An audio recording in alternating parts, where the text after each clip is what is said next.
In the heart of Sidbury, nestled in the folds of East Devon's rolling countryside, there stood a house no different in appearance from its neighbours. Whitewashed walls, a thatched roof, roses clambering up the stone. But for years, those who lived within it spoke in hushed tones of the strange, quiet sadness that hung in the air, and of the ghosts that wandered its narrow halls. They appeared rarely, and never with menace. A woman in old-fashioned dress, holding the hand of a small child, their forms seen only at the edge of vision or reflected faintly in window glass. At night, footsteps padded softly across empty rooms. The child was sometimes heard laughing, the mother's voice low and soothing, singing lullabies that no one alive could place. Visitors reported cold patches near the hearth, even when the fire blazed high.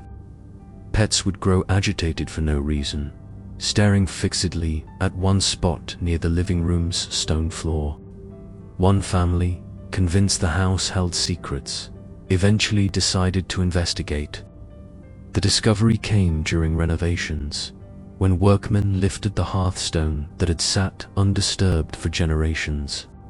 Beneath it, in a shallow cavity choked with time and dust, they found two skeletons, one adult, one small. A mother and child, curled together as if in final comfort. There was no sign of how they had died. No story, no names. Just the silence of the stone that had sealed them in.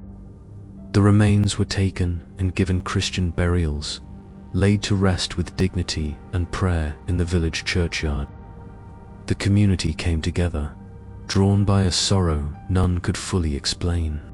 And from that day forward, the house grew quiet. The ghosts were never seen again. No more footsteps, no voices in the night. The cold spot by the hearth warmed. The air lightened. Some say the spirits were never angry, only waiting. Not for vengeance, but for remembrance, for their place in the world to be acknowledged once more. And in that burial, at last, they were given peace. Many thanks for treading this tale's dark path. If its chill gripped you, like, subscribe, and comment below.